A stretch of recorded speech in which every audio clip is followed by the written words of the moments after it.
여호와께서 우리를 생각하사 복을 주시되 이스라엘 집에도 복을 주시고 아론의 집에도 복을 주시며 높은 사람이나 낮은 사람을 막론하고 여호와를 경외하는 자들에게 복을 주시리로다. 사랑과 은혜가 많으신 하나님 아버지, 설 명절 중에 주일을 맞이하여 주 앞에 올라왔습니다. 오늘도 주님을 의지하옵고 또 주님을 경배하며 찬양을 드립니다. 성삼위 하나님 이곳에 충만하게 임재하시고 주의 백성들을 만나주시며 오늘 또 우리에게 예비하신 하나님의 복을 베풀어 주옵소서. 예수님 이름으로 기도드립니다. 찬송가 1장.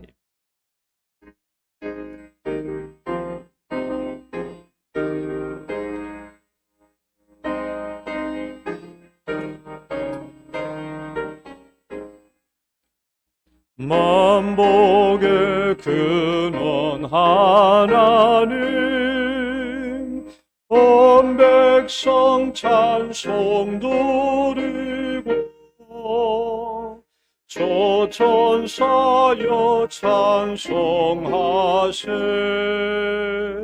찬송 성부 성자 성령.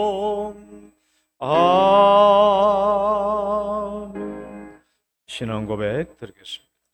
전능하사 천지를 만드신 하나님 아버지를 내가 믿사오며 그 외아들 우리 주 예수 그리스도를 믿사오니 이는 성령으로 잉태하사 동정녀 마리아에게 나시고 본디오 빌라도에게 고난을 받으사 십자가에 못 박혀 죽으시고 장사한 지 사흘 만에 죽은 자 가운데서 다시 살아나시며 하늘에 오르사 전능하신 하나님 우편에 앉아 계시다가 저리로서 산자와 죽은 자를 심판하러 오시리라.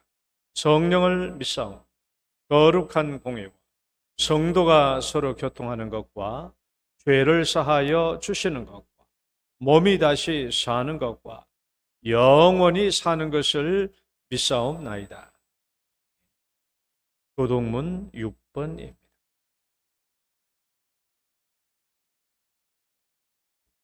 교동문 6번 시편의 말씀. 여호와여 일어나옵소서, 하나님이여 손을 두옵소서, 가난한 자들을 잊지 마옵소서.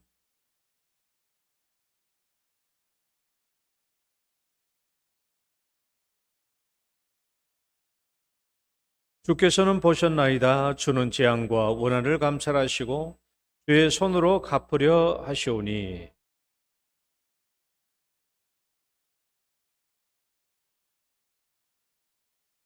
악인의 팔을 꺾으소서, 악한 자의 악을 더 이상 찾아낼 수 없을 때까지 찾으소서.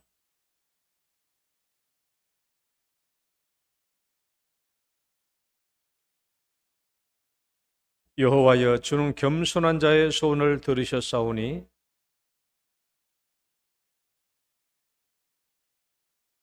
고아와 압제 당하는 자를 위하여 심판하사 세상에 속한 자가 다시는 위협하지 못하게 하시리이다. 아멘. 앉으셔서 찬송가 28장 찬양드리겠습니다.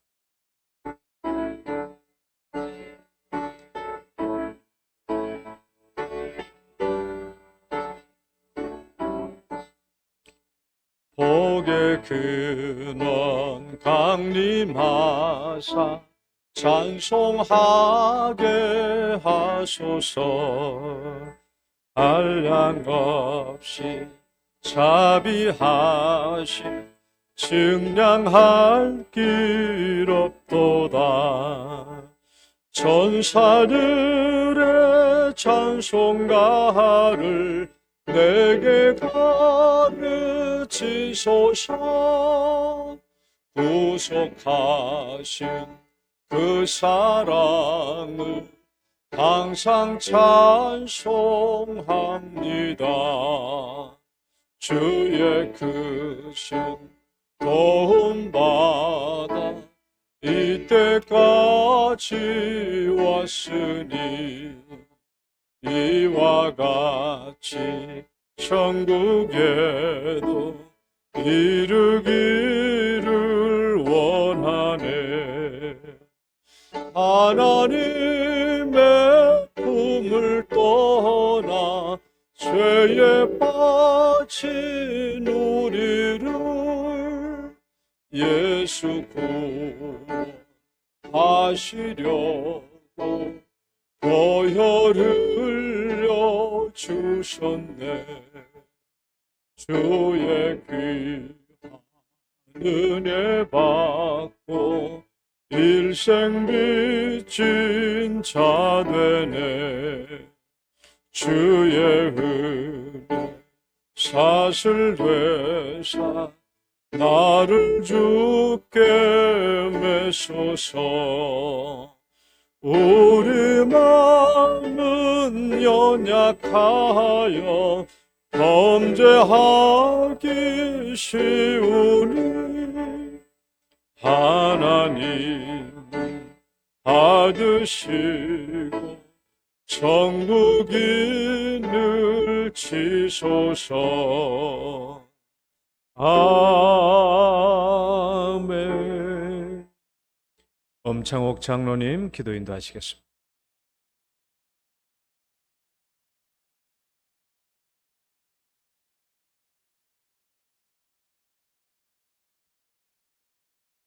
사랑의 하나님, 오늘 우리 아침 주일 예배를 드릴 수 있게 된 것을 감사드립니다.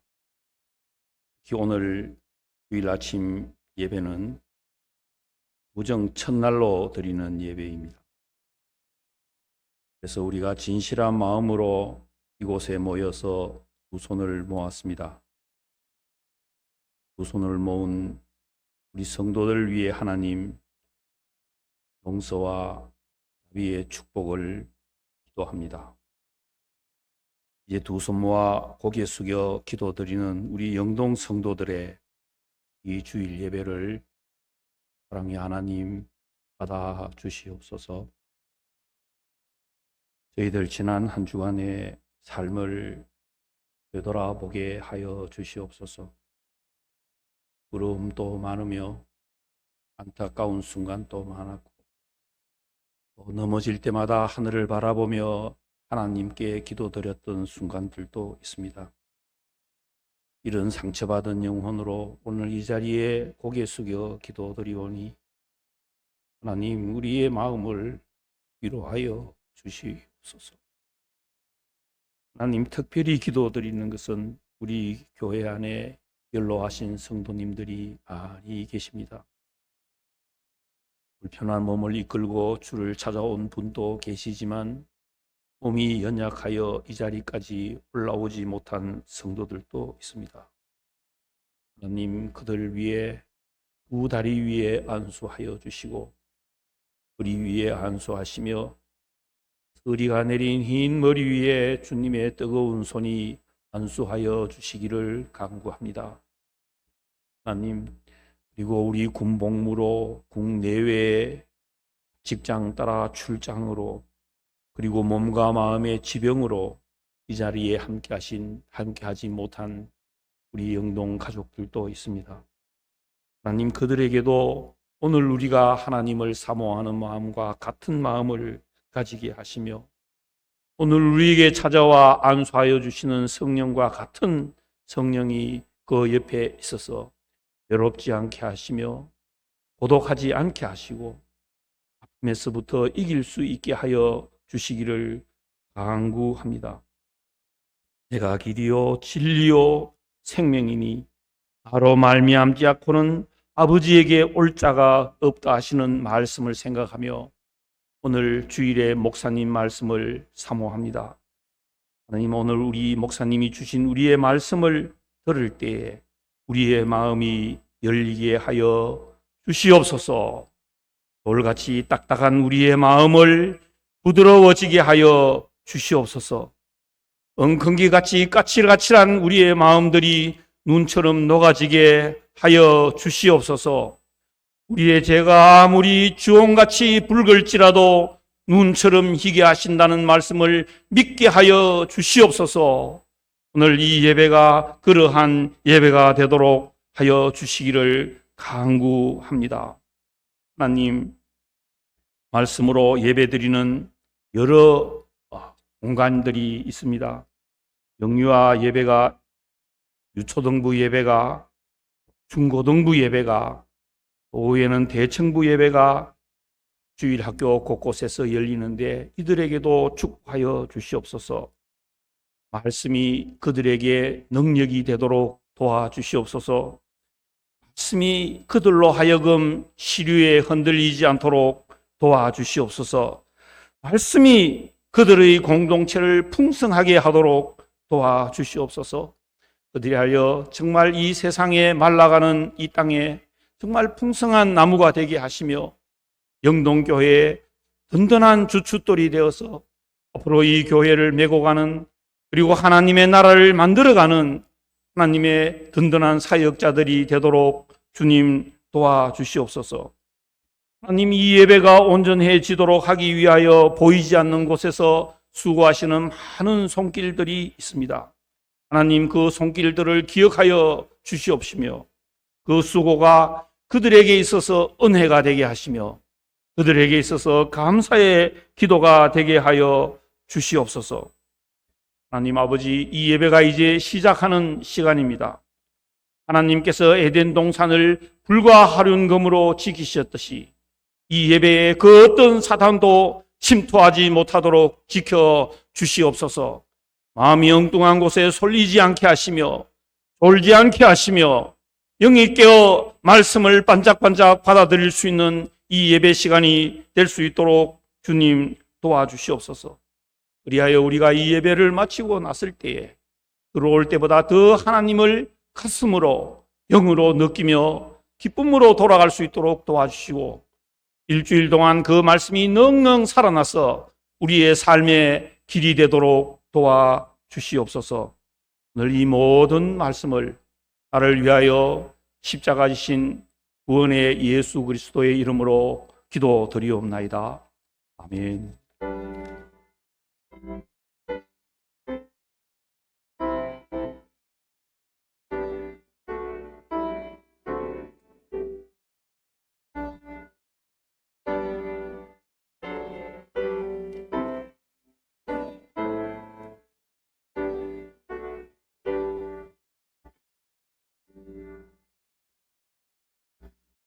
찬양 드리겠습니다.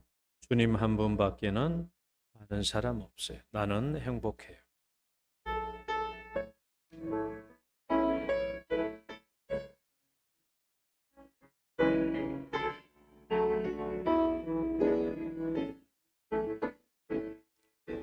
주님 한 분밖에는 아는 사람 없어요. 가슴 깊이 숨어 있는 주를 사랑하는 마음, 주님 한 분밖에는 기억하지 못해요. 처음 주를 만난 그날 울며 고백하던 말, 나는 행복해요. 죄사함 받았으니 아버지 품 안에서 떠나 살기 싫어요. 나는 행복해요. 사랑이 샘솟으니 이 세상 무엇이든 채우고도 남아요. 주님 한 분밖에는 사랑할 리 없어요. 작은 가슴 뜨거우게 주님 피가 흘러요. 주님 한 분밖에는 약속한이 없어요. 나를 믿고 따르는 자 반석 위에 서리라.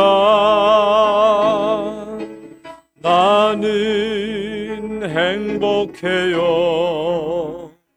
죄사함 받았으니 아버지 품 안에서 떠나 살기 싫어요. 나는 행복해요. 사랑이 샘솟으니 이 세상 무엇이든 채우고도 남아요.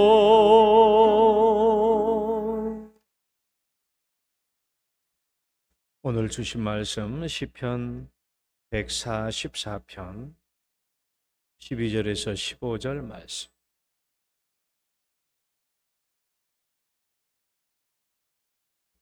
시편 144편 12절에서 15절.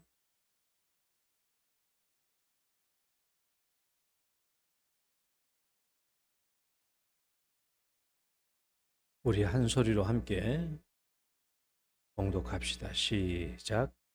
우리 아들들은 어리다가 장성한 나무들과 같으며 우리 딸들은 궁전에 양식대로 아름답게 다듬은 모퉁이 돌들과 같으며 우리의 곳간에는 백곡이 가득하며 우리의 양은 들에서 천천과 만만으로 번성하며 우리 숫소는 무겁게 실었으며 또 우리를 침노하는 일이나 우리가 나아가 막는 일이 없으며 우리 거리에는 슬피 부르짖음이 없을진데 이러한 백성은 복이 있나니 여호와를 자기 하나님으로 삼는 백성은 복이 있도다. 하나님 아버지, 오늘도 우리에게 하나님의 말씀을 베풀어 주심을 감사드립니다. 우리의 육체가 이 땅에 식물을 먹고 힘과 능력을 얻는 것처럼 또 우리의 영혼은 주의 말씀을 받음으로 힘과 능력을 얻게 하여 주옵소서. 오늘 또 우리에게 주시는 이 축복의 말씀들이 우리 모든 가족들에게 임하게 하시며 큰 행복과 즐거움으로 늘 하나님을 섬기며 살아갈 수 있도록 복을 베풀어 주옵소서. 예수님 이름으로 기도드립니다. 할렐루야. 옆 사람 축복합니다. 잘 오셨습니다. 주 이름으로 축복합니다.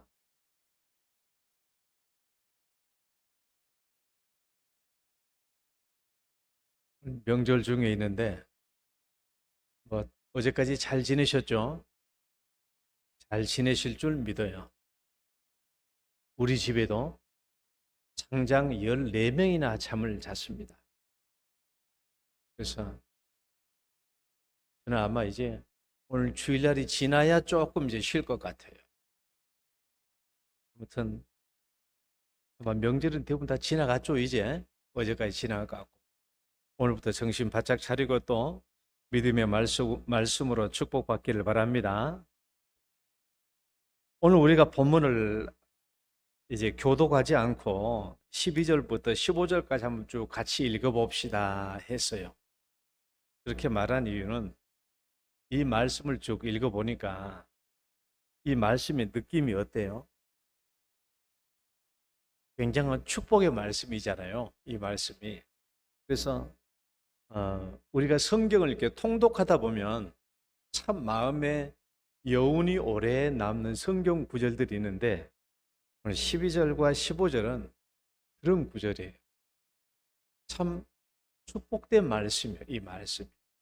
그래서 언젠가 이런 말씀을 함께 성도들과 함께 설교 중에 나눠봐야 되겠다 늘 생각을 했다가 오늘 이 말씀을 나누게 됩니다.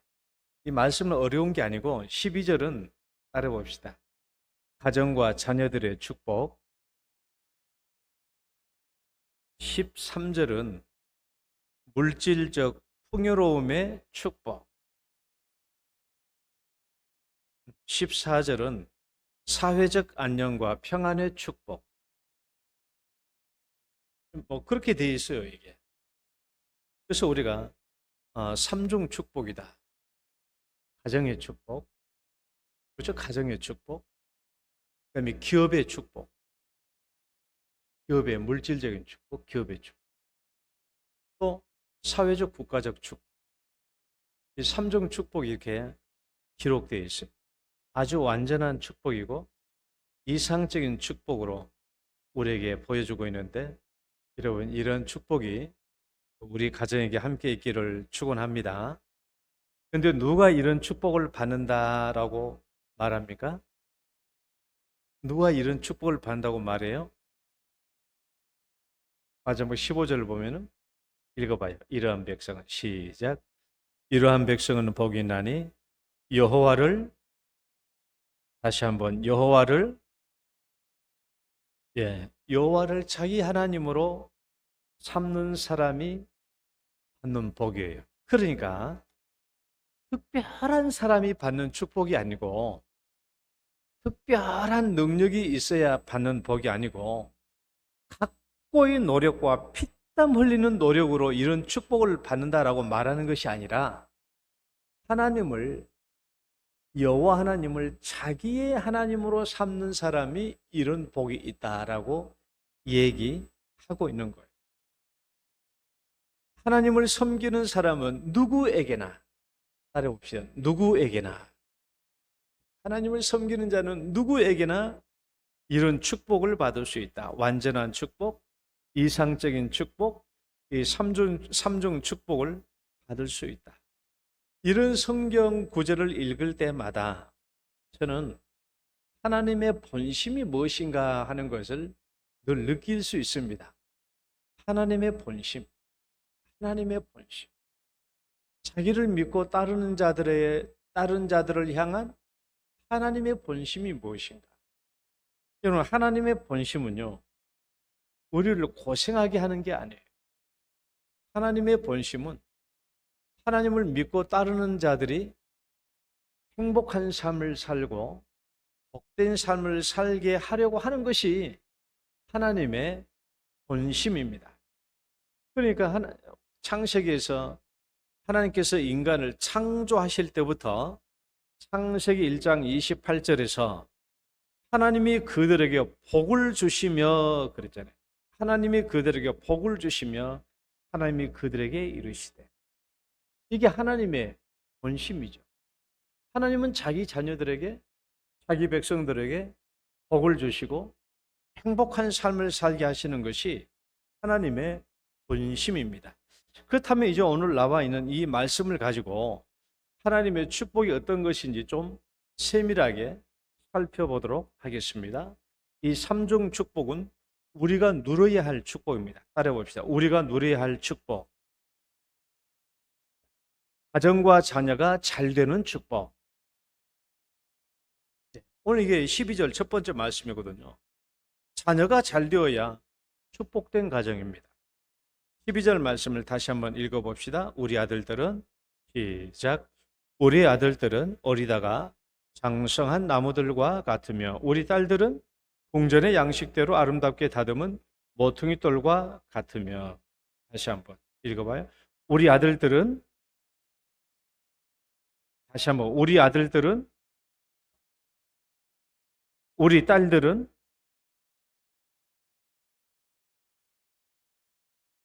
여러분, 우리가 세상에 자녀들이 잘 되는 축복만큼 좋은 축복이 어디 있어요? 부모들이 다 잘 됐다고 할지라도 자녀들이 잘 못 되면 항상 마음 한 곳이 그늘져요. 아무리 우리 부모들이 다 잘 되었다고 할지라도 자녀들이 잘 되지 못하면 잘 됐단 말을 듣지 못해요. 성공했다고 말을 듣지 못해요.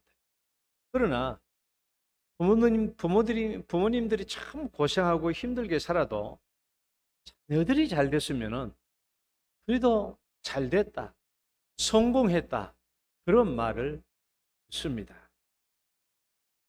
그래서 자녀들이 잘 되고 못 되고 하는 것은 우리 인생에게 굉장히 중요한 부분을 차지하고 있어요. 그런 면에서 자녀들은요, 단지 자녀가 아니라 하나님께서 우리에게 주신 기업이요, 상급이다라는 이 성경 말씀을 우리가 기억해 봐야 합니다. 읽어봐요. 보라. 시작.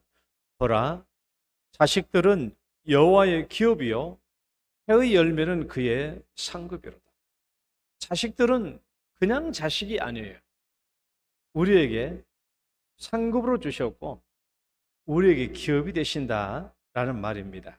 그리고 오늘 이 성경 구절에서 우리 아들들의 축복된 모습을 뭐라고 표현하고 있냐 그러면 어리다가 장성한 나무들과 같으며, 어리다가 장성한 나무들과 같으며 라는 이 표현은 굉장히 상징적인 표현이고 비유적인 표현입니다.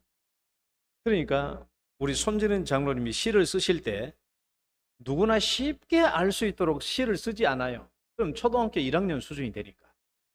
상징적이고 압축적으로 표현해서 기록해 놓은 거예요. 어리다가 우리 아들들의 축복된 모습을 어리다가 장성한 나무들이다. 따라해 봅시다. 어리다가 장성한 나무.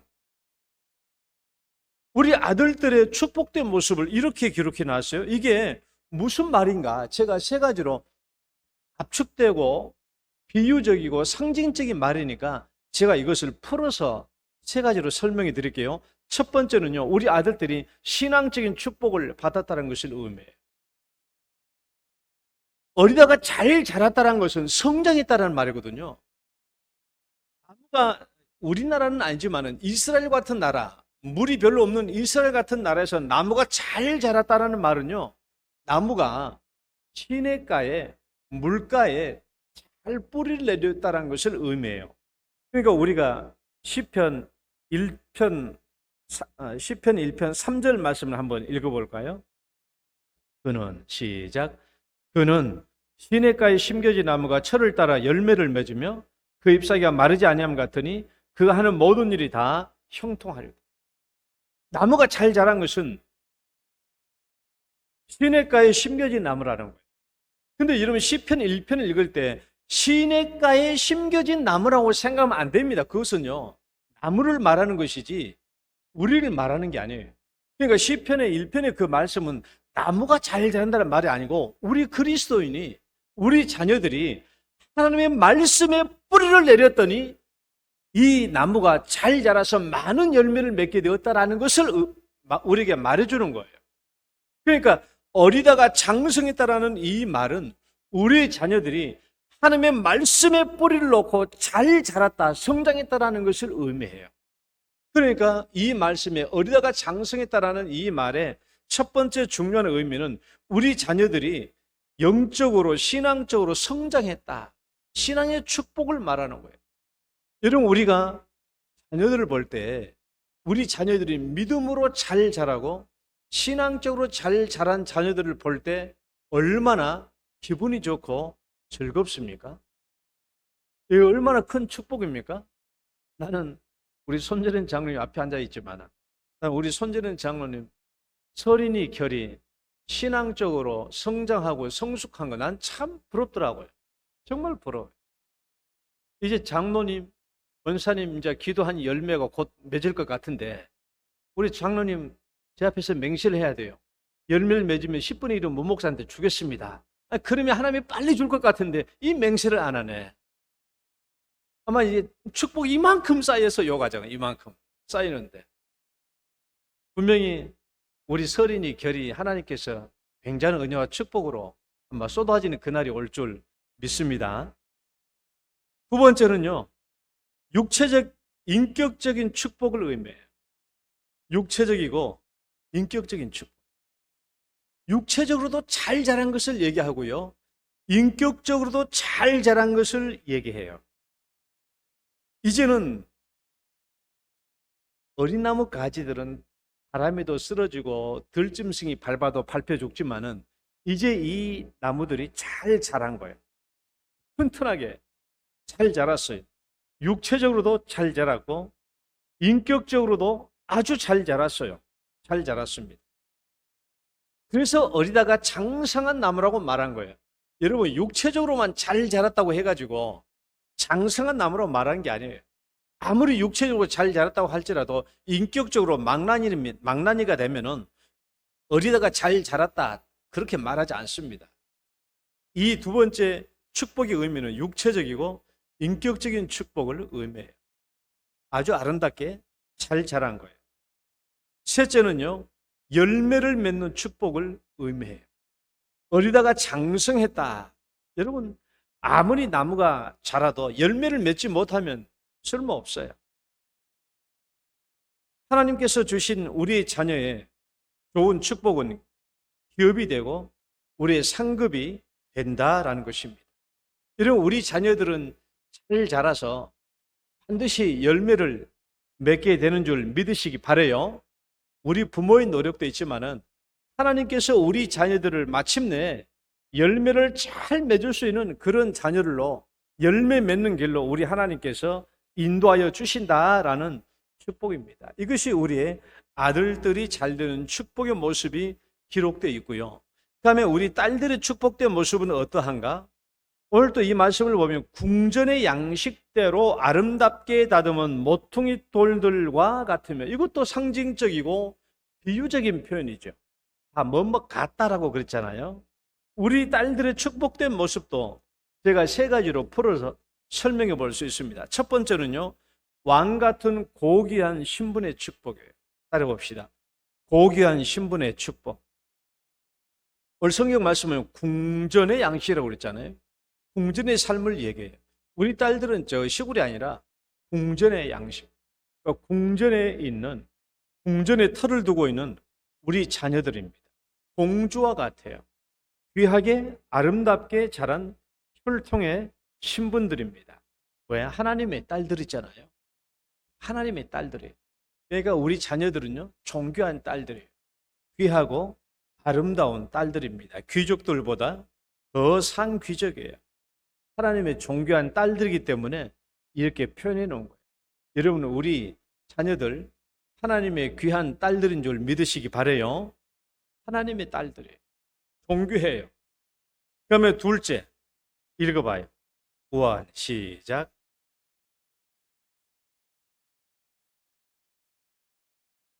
오늘 비유적으로 표현한 말을 보면은 궁정의 양식대로 아름답게 다듬어졌다라는 말을 하고 있죠. 우리가 뭐 건축 예술에 대해서는 잘 몰라도 우리 17, 18세기에 바로크 양식, 로코코 양식 하도 중고등학교 때 시험을 많이 쳐가지고 바로크 양식, 로코코 양식을 많이 들어봤죠. 바로크 양식이 굉장히 직선적이고 과감하고.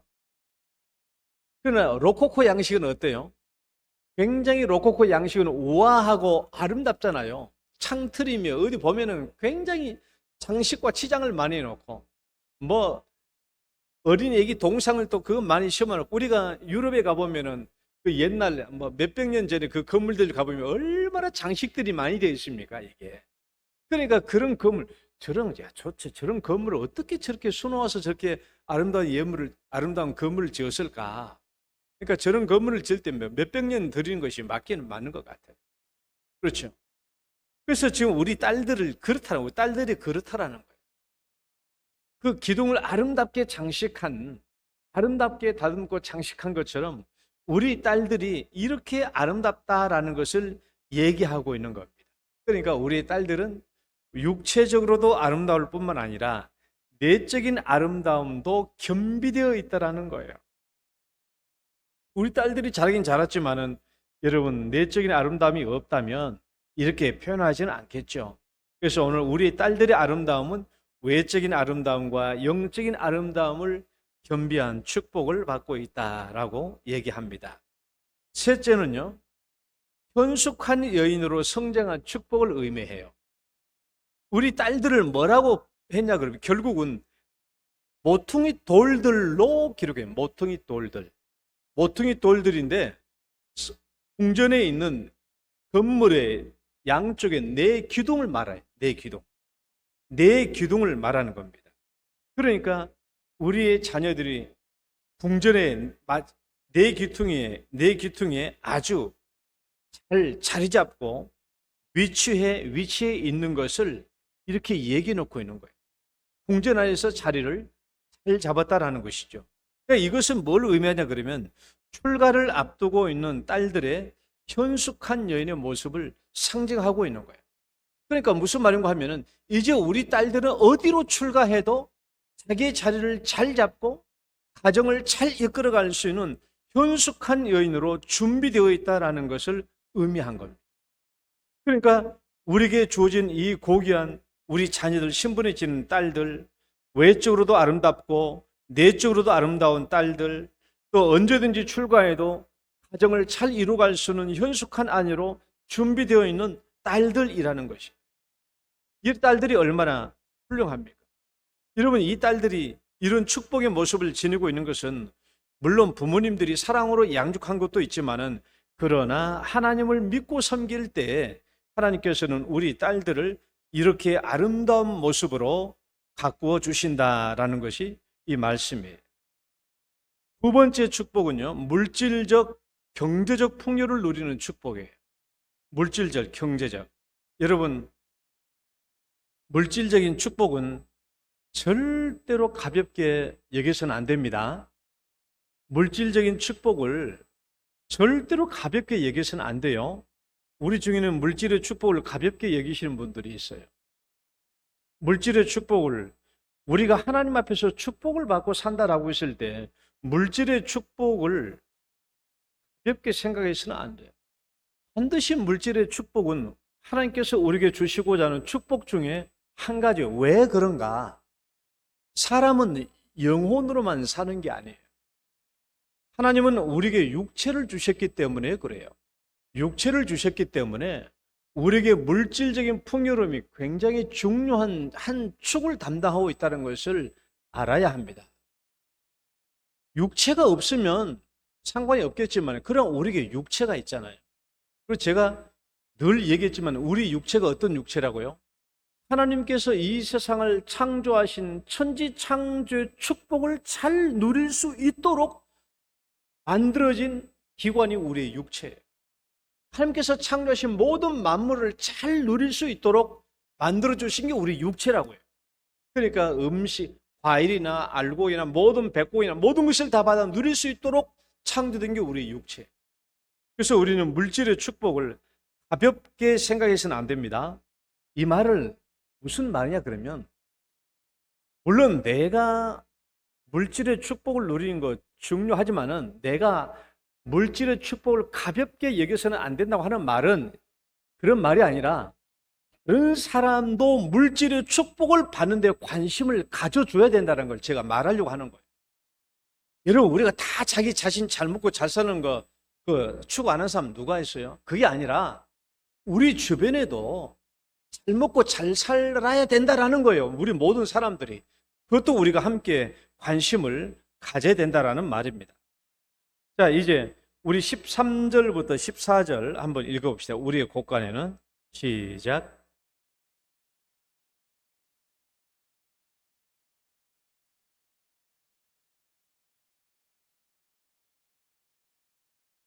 여기까지가 물질적인 풍요로움으로 주시는 축복이 기록되어 있어요. 여러분, 곳간에 백곡이 가득하다란 말은 시골 사람들은 이게 다 이해가 돼요. 저처럼 이제 시골에서 농사를 짓고 있는 사람은 우리 시골에서 살다 보면 봄부터 가을까지 계속 때에 따라서 계속 추수가 계속 이루어지죠. 추수가 이루어지니까 이 마루나 광에 들어가 보면 항상 여기에 녹두네, 파치네, 콩이네, 참깨네, 모든 것이 다 들어있어요. 다 들어있어요. 오곡백과가 광에 다 들어있습니다. 특히 이제 가을 되면은요, 우리 시골에는 가을 되면 아마 여러분 시골도 그러겠지만은 항아리가, 어렸을 때 봐서 그런 건 모르겠다, 항아리가 이렇게 커요. 한 번에 애들 막 3명 정도 되는데 굉장히 큰 그 항아리죠. 거기에 모든 이제 곡식들 다 들어가 있고, 또 두지를 만들어 가지고 두지에다 이렇게 곡식을 싸놓고 그렇게 하기도 하죠. 별의별 곡식들이 다 있죠. 여러분, 혹시 이 집 가본 적 있어요? 저기가 저기 안 가봤죠? 생각 안 나죠? 경기도 이천에 있는, 이천인데요. 경기도 이천의 쌀밥집이라고 굉장히 큰 쌀밥집이에요. 이만선 집사님 저희 가봤죠? 갔어요? 안 갔어요? 황숙희 권사님 갔어요? 안 갔어요? 거짓말을. 도정희 권사님 갔어요? 안 갔어요?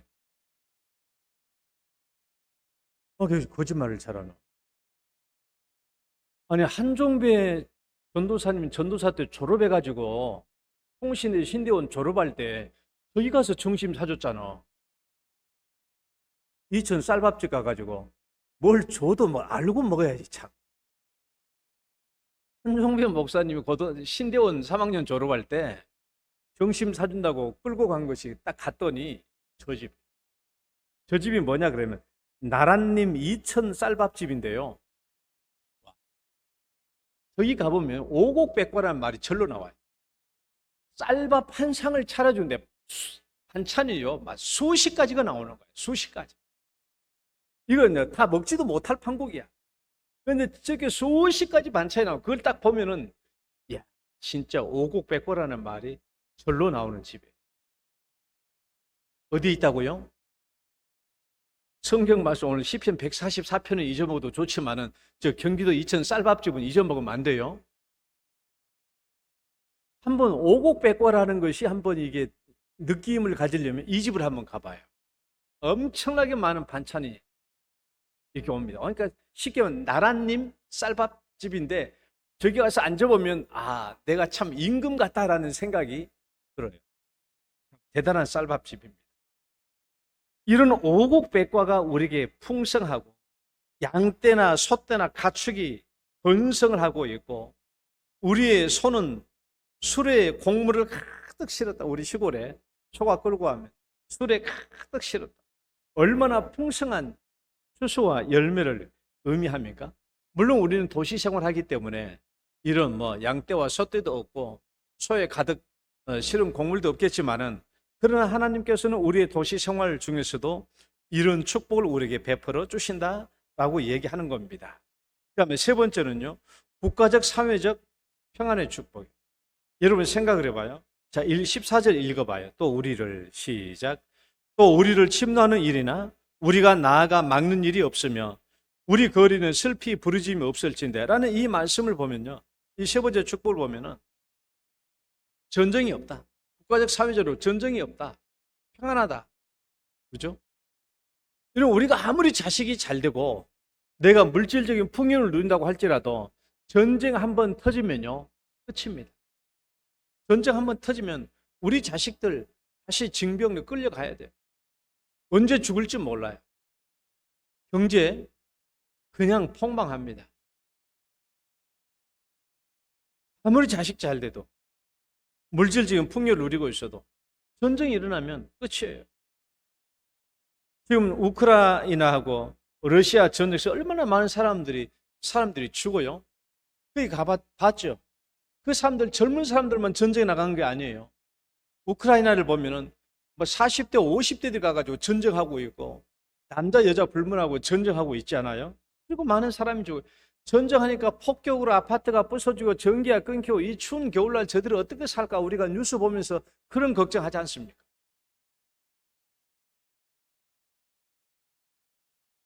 하나님께서는 우리와 함께 해주셔서 전쟁이 없는 평안함을 누리게 해주실 것이다. 하나님께서 우리에게 안전과 안녕과 평안의 축복을 주실 줄 믿습니다.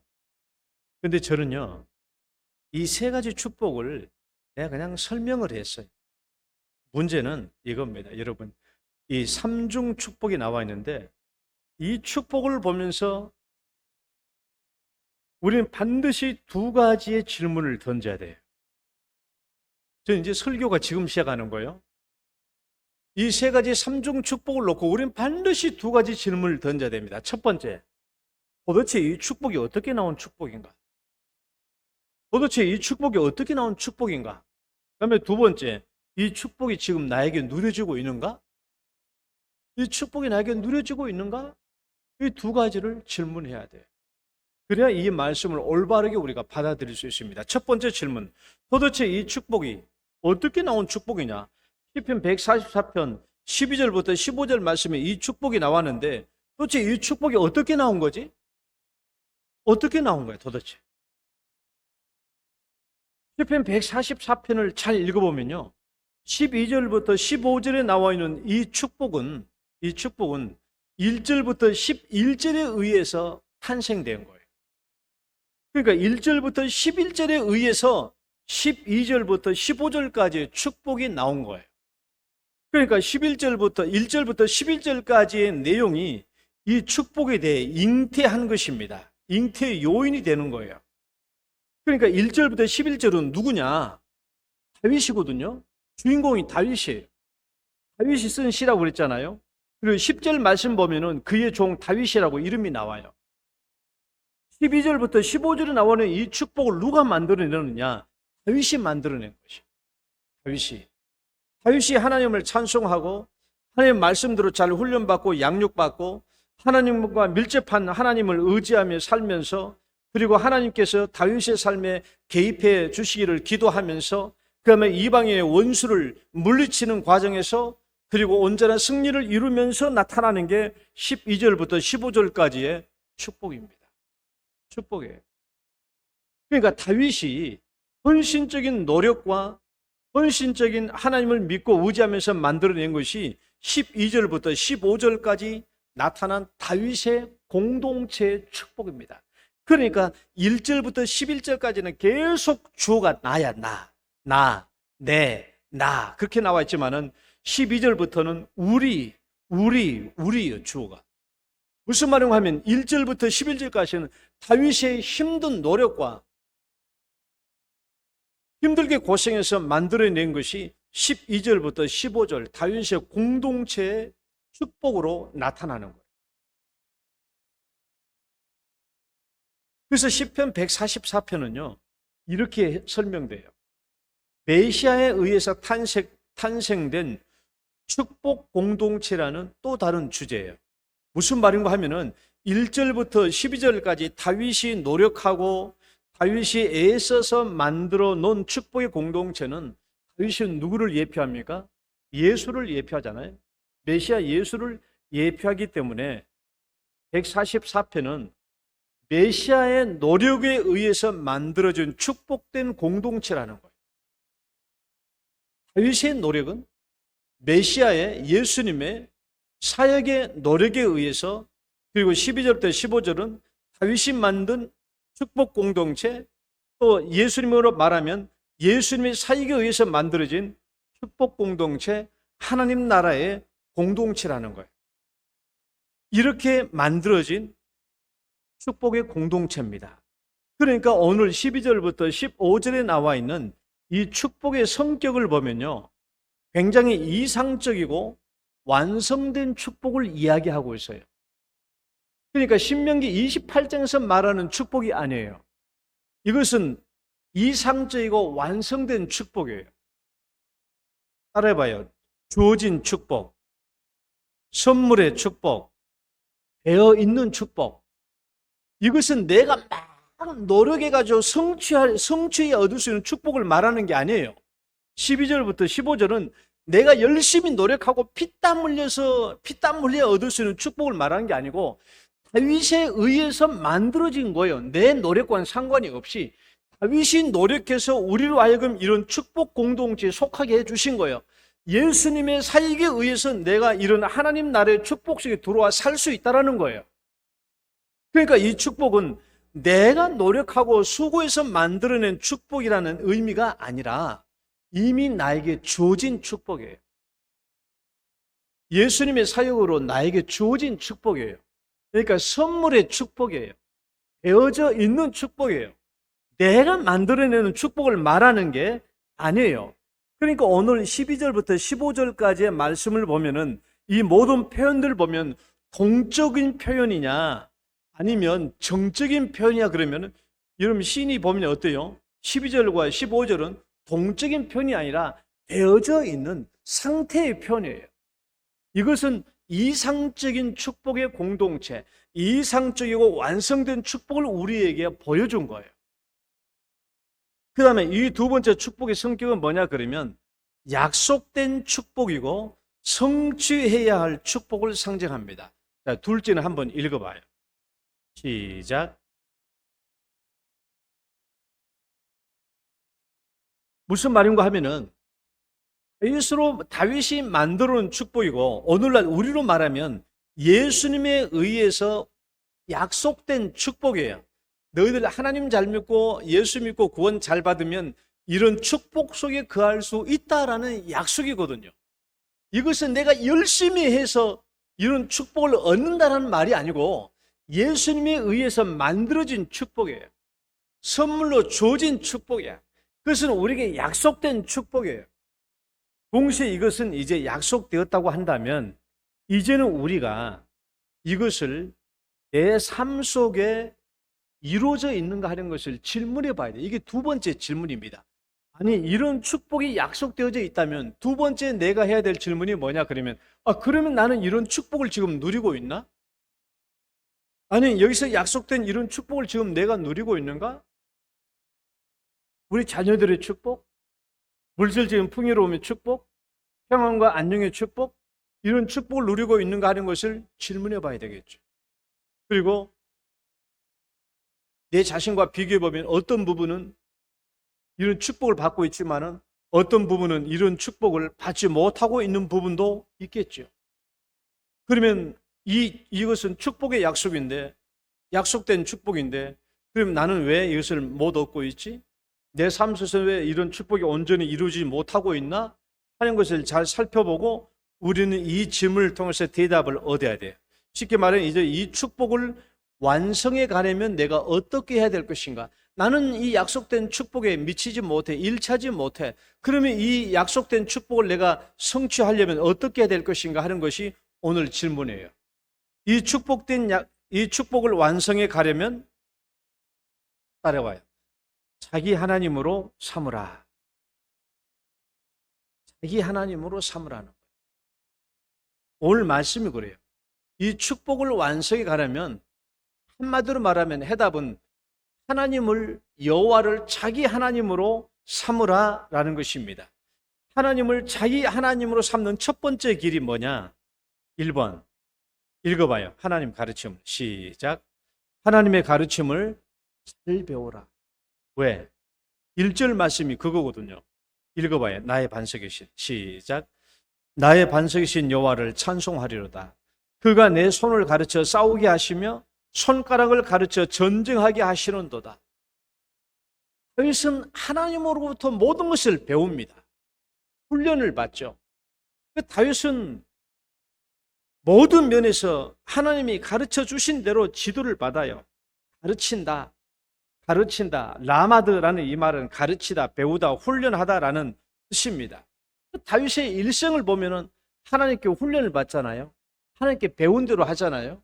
하나님은 다윗을 가르치고 다윗은 하나님이 가르친 대로 배우고 그대로 실행하는 거예요. 하나님의 가르침을 거절한다면 하나님을 자기 하나님으로 삼는 길이 아니겠죠. 하나님을 나의 하나님으로 삼다는 말은 하나님께서 나에게 가르치신 대로 내가 배운다는 것을 의미해요. 그러니까 만약 여러분이 이 삼중 축복, 오늘 성경에 나와 있는 12절부터 15절의 축복이 내 삶과 일치하지 않네? 내가 아직 이런 축복을 내 삶에 온전히 누리고 받지 못하고 있네? 그러면 내 자신을 돌아봐야 돼. 나는 하나님의 가르침대로, 나는 하나님의 훈련대로 잘 받아들이고 있는가? 이게 잘 받아들여야 이제 12절부터 15절의 축복이 우리가 나의 축복이 될 수가 있는 것이죠. 왜냐하면 다윗은 이런 과정을 통해서 12절부터 15절의 이 축복의 공동체를 만들어냈기 때문에 그런 거예요. 내 삶이 오늘 이 축복에 미치지 못한다면 이 다윗의 삶으로 내가 배워야 되는 거예요. 다윗처럼 자기 하나님을 삼다는 것은 하나님이 나에게 가르쳐준 그대로를 배우고 그대로 실천하는 겁니다. 두 번째는요. 하나님을 자기 하나님으로 삼는 두 번째 길은 읽어봐요. 하나님을 시작. 하나님을 의지하라. 말씀 읽어봐요. 여호와는 시작.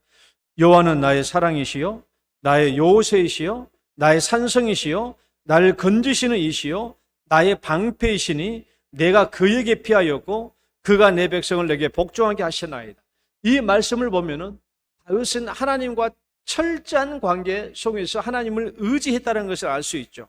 나의 사랑, 나의 요새, 나의 산성, 나의 구원자, 나의 방패, 나의 피할 반석, 이런 것들은 다윗이 얼마나 하나님께 의지하면서 살았는가 하는 것을 알 수 있죠.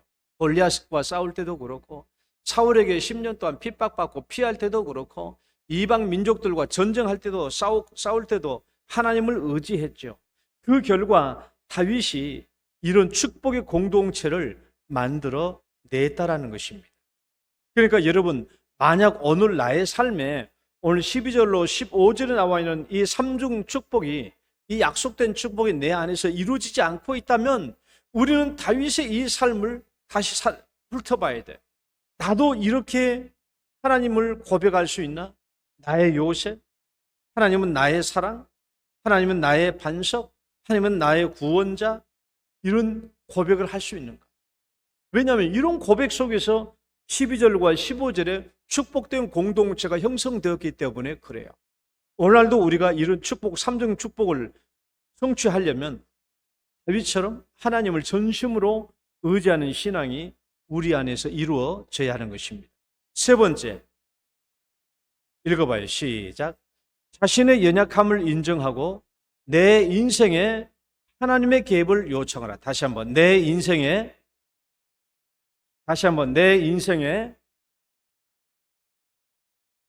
하나님을 자기 하나님으로 삼는 세 번째 길입니다. 아주 중요한 부분이죠. 하나님을 내 인생에 개입해 달라고 적극 요청하라는 거예요. 다윗은 알았죠. 다윗은 우리 인생이 얼마나 연약한 것인가 알았잖아요. 4절 말씀 보면 인생은 헛것 같고 그 날은 지나간 그림자 같다. 숨결 같고 그림자 같은 연약한 인생이에요. 이런 인생 속에 이런 연약한 인생이기 때문에 하나님이 내 삶 속에 적극적으로 개입해 주셔야 됩니다라고 하나님께 늘 기도했던 것이죠. 그 내용이 뭐예요? 그 내용이 5절 말씀이에요. 여호와여 주의 하늘을 드리우고 강림하시며 산들에 접촉하사 연기를 내게 하소서. 번개를 번쩍이사 원수들을 흩으시며 주의 화살을 쏘아 그들을 무찌르소서. 위에서부터 주의 손을 펴사 나를 큰 물, 그러니까 자신의 연약함을 알고 전심을 하나님께 의지하면서 하나님이여 내 삶에 하나님의 이런 권능과 능력으로 내 삶에 개입하여 주시옵소서라고 하나님께 요청했다라는 거예요. 우리도 마찬가지예요. 우리도 내 삶 속에 하나님이 내 삶 속에 적극적으로 개입해 달라고 요청을 해야 됩니다. 요청을 하면 그 결과 어떠했느냐? 여러분 다윗이 항상 성경 말씀 보면은 여호와께서 어디로 가든지 다윗이 어디로 가든지 여호와께서 이기게 하시니라. 이 말씀이 성경에 얼마나 구구절절히 반복되어 있습니까?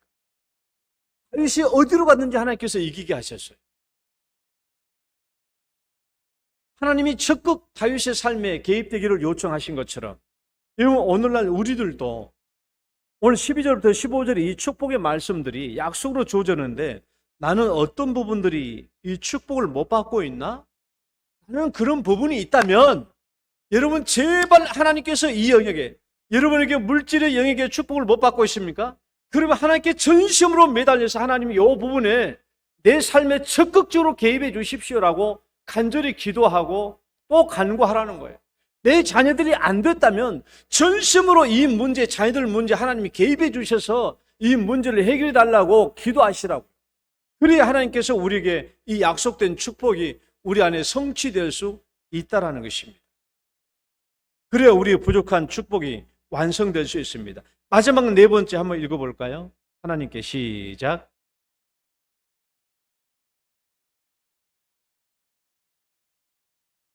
자, 새 노래로 찬양할 것을 다시 한번 새 노래로 찬양할 것을 7절부터 11절 말씀 그거거든요. 하나님 적극적으로 내 삶에 개입해 주시옵소서 기도하고 그 하나님께서 개입해 주실 것을 믿고 새 노래로 찬양하겠다는 거예요. 새 노래가 뭡니까? 내 삶 속에서 하나님께서 새롭게 역사하시는 그 은혜로 말미암아 승리할 것을 믿고 새 노래를 지어서 찬양하는 거 아니겠어요?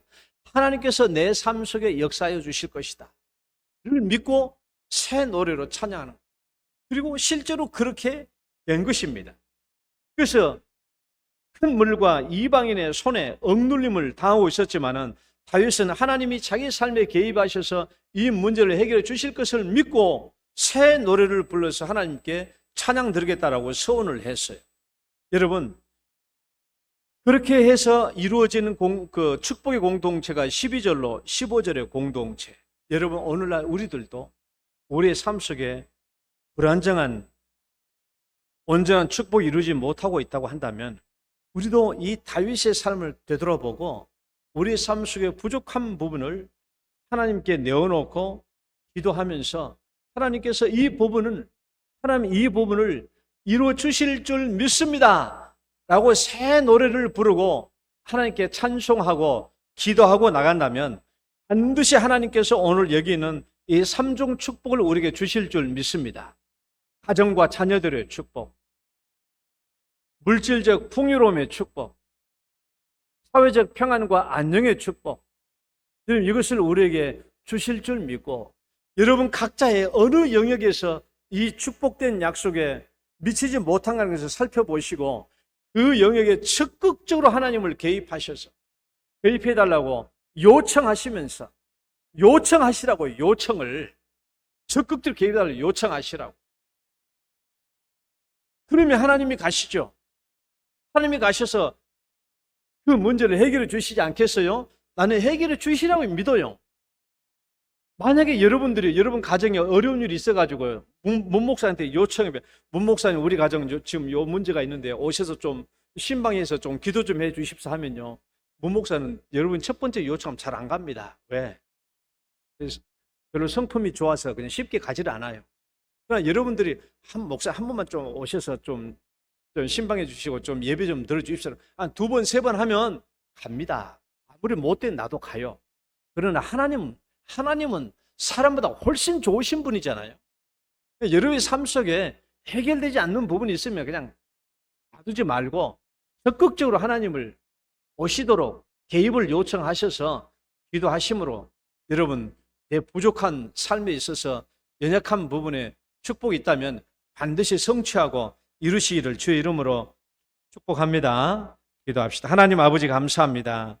오늘도 주님께서 함께 해주시고 은혜를 베풀어 주셔서 우리에게 이 삼중 축복의 약속을 주셨는데 우리 사랑하는 모든 성도님들 하나님 이 가정의 축복 또 기업의 축복 또 평안과 안녕의 축복을 받아 누릴 수 있도록 인도하여 주옵소서. 예수님 이름으로 기도드립니다. 아멘. 찬송가 559장입니다.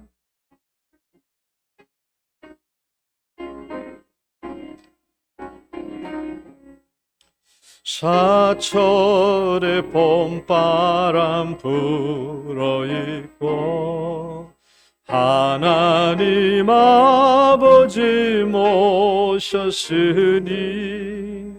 믿음의 반석도 든든하다.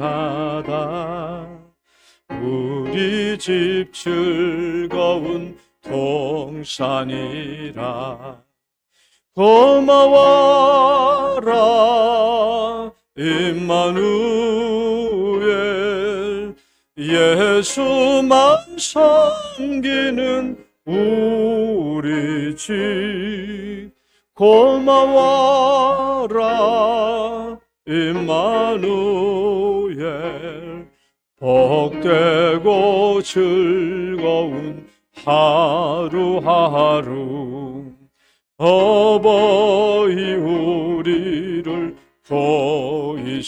보이시고 동기들 사랑에 뭉쳐있고 기쁨과 서름도 같이 하니 한간에 저가도 천국이라. 고마워라 임마누엘 예수만 섬기는 우리 집. 고마워라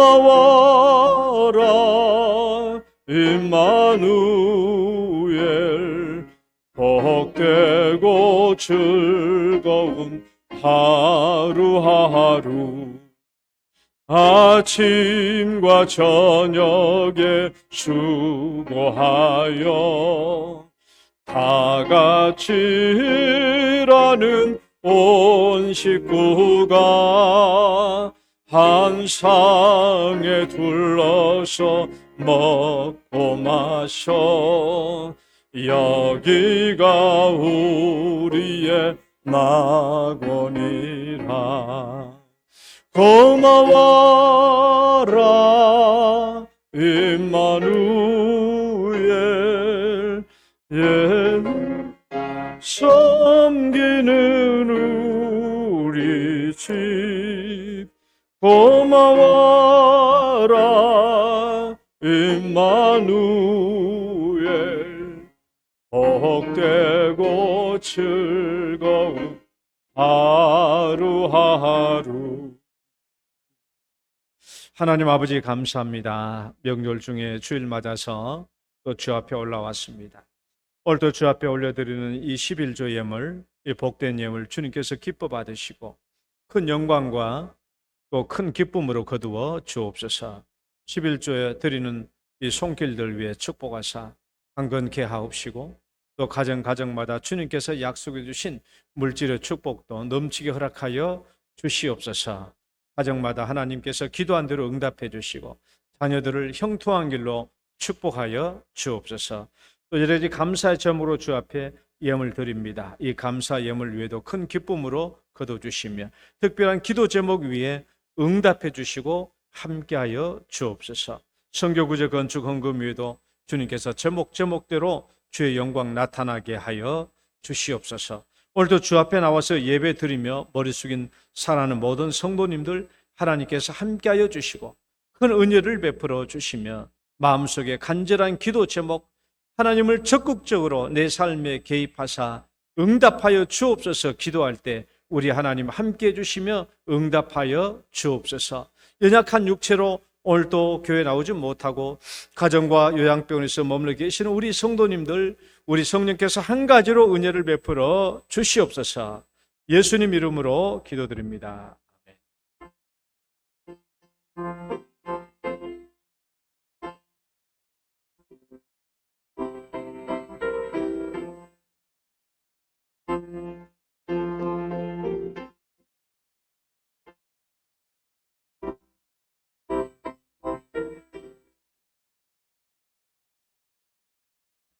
교회 소식 전해드리겠습니다. 오늘 점심 식사는 컵라면과 컵떡국이 준비되어 있습니다. 그리고 오후 예배는 2시에 있겠습니다. 오늘 목장 리더 모임 1시에 당회실에서 있겠습니다. 제1남전도 헌신 예배가 다음 주일 오후 예배에 있습니다.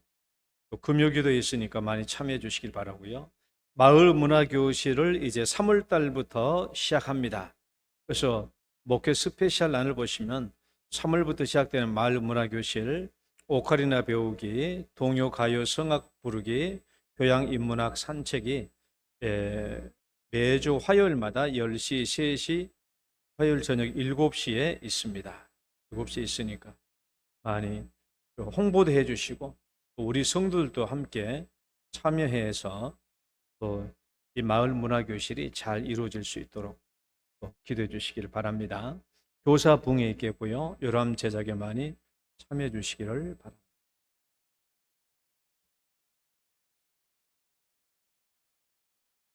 우리 축복성 찬양 들으시고 축도로 예배 마치겠습니다. 당신은 소중한 사람.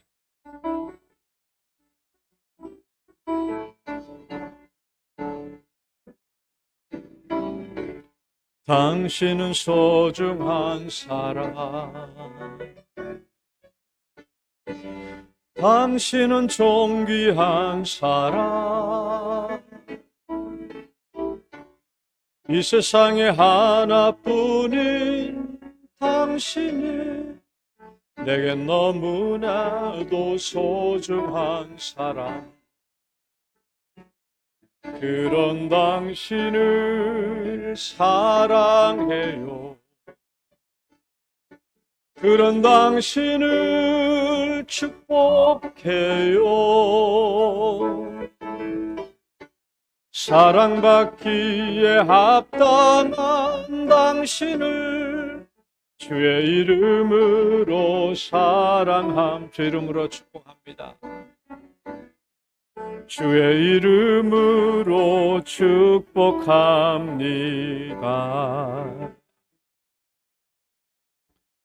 이제는 우리를 죄악 가운데서 구원해 주신 우리 구주 예수 그리스도의 은혜와 하나님 아버지의 극진하신 사랑과 성령님의 교통하심이 여호와를 자기 하나님으로 삼아 가정과 자녀들의 축복 얻기를 원하며 물질적 풍요를 얻기를 원하며 안전과 평화의 축복 얻기를 소원하는 모든 성도들 위해 이제로부터 영원토록 함께 있을지어다.